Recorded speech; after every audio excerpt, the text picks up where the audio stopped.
네, 여러분 안녕하십니까? 김대현의 뉴스 브리핑 시작하겠습니다.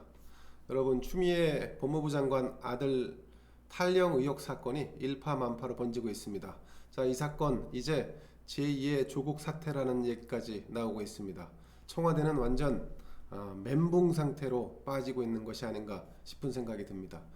조국 전 법무부 장관, 여러분들 다 기억하실 겁니다. 자녀 스펙을 만들기 위해서 표창장을 허위로 만들고, 그리고 사모펀드에 투자하는 과정에서 불법 사실이 드러났죠. 자, 작년 9월 여러분들 다 기억하고 계실 겁니다. 그 광화문에 모인 그 분노하는 시민들이 폭발한 그 장면. 자, 문재인 대통령은 그럼에도 불구하고 조국 전 장관의 임명을 강행했습니다. 그러자 10월 3일, 9일 광화문에는 수백만이 모이는 대규모 집회로 불길이 번졌습니다. 조국 전 장관의 궁색한 해명, 그리고 거짓 논란, 여기에 불공정과 엄마 아빠 찬스라는 이 사안까지 불거지면서 상당히 큰 정권에 타격을 입혔었습니다. 민주당의 편들기는 또 어땠습니까?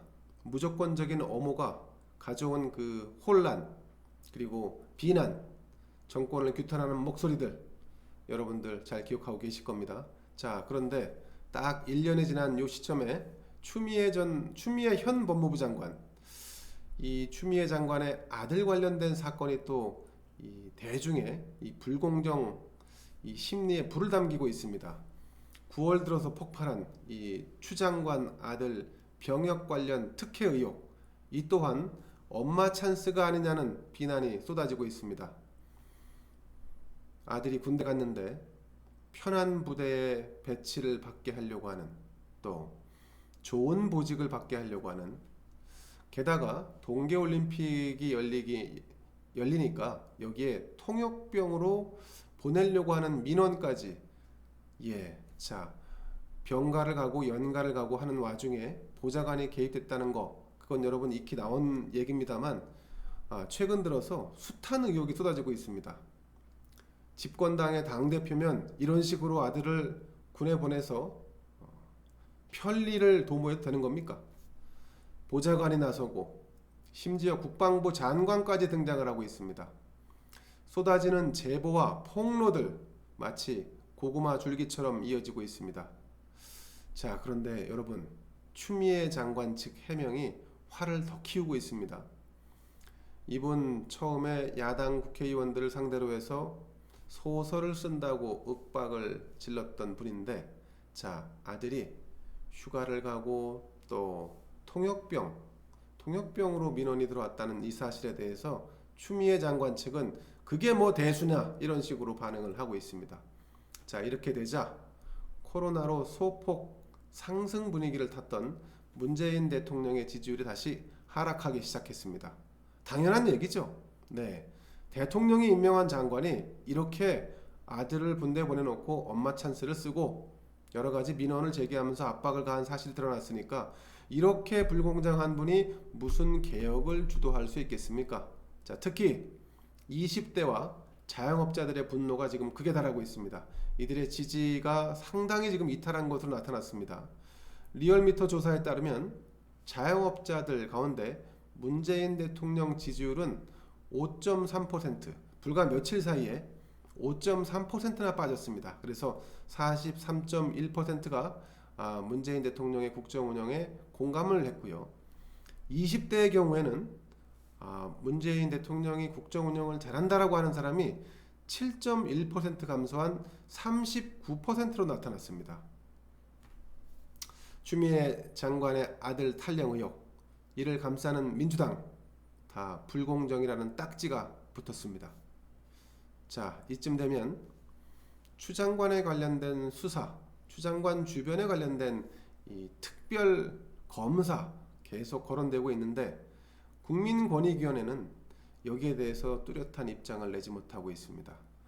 전직 국회의원을 지낸 전 의원이 현재 국민권익위원회 위원장으로 있는데, 추 장관 본인과 아들이 황제 휴가를 갔다, 그리고 온갖 민원을 제기함으로써 이 추 장관이 불법에 연루됐다, 그래서 수사 대상이 됐는데 검찰을 관장하는 법무부 장관과 이해 충돌 소지가 있다. 자, 그러니까 장관을 어떻게 검사들이 수사할 수 있느냐? 이 부분에 문제가 있으니 국민권익위원회에서는 입장을 내라. 그러면 입장을 내라는 것은 추 장관이 장관직에서 내려와야 되는 건지 계속 유지할 수 있는 건지 거기에 대한 입장을 내라는 겁니다.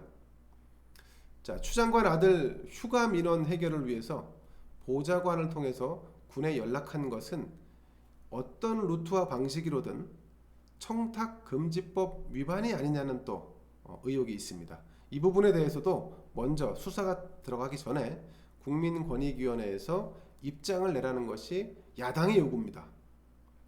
자, 권익위원회가 답을 내지 못함에 따라 법무부 최고 수장에 대한 검찰 수사가 지지부진해질 수밖에 없고 이미 지난 8개월 동안 이 사안이 사실은 지지부진한 수사 진척을 보여왔습니다. 자, 이제 임명권자인 대통령이 나서서 용단을 내려야 할 때가 온 것 같습니다. 그냥 뭉개고 있다가 국민의 거대한 역풍을 맞지 마시고 추 장관을 이쯤에서 손절하시고 검찰과 법무부가 바로 서는 길을 선택을 하셔야 될 것 같습니다. 검찰 개혁이라는 미명하에 추진된 지금까지의 모든 사안이 논란에 부딪혀 있고 제대로 진척이 이루어지지 않고 있습니다.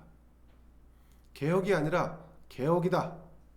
권력의 신여를 만들려고 한다. 이런 비아냥까지 듣고 있습니다. 그나마도 이제는 장관이라는 자가 오히려 개혁 대상이 아니었느냐 이런 지적을 받고 있는 거죠. 자, 이대로라면 검경 수사권 조정을 마무리 짓는 일, 공수처 설치, 출범, 그리고 검찰의 직제 개편안 등 모든 중요 사안이 물거품이 될 수 있다. 추미애 장관이 하는 이 진두지휘하는 이 업무가 사실은 영이 서질 않는다.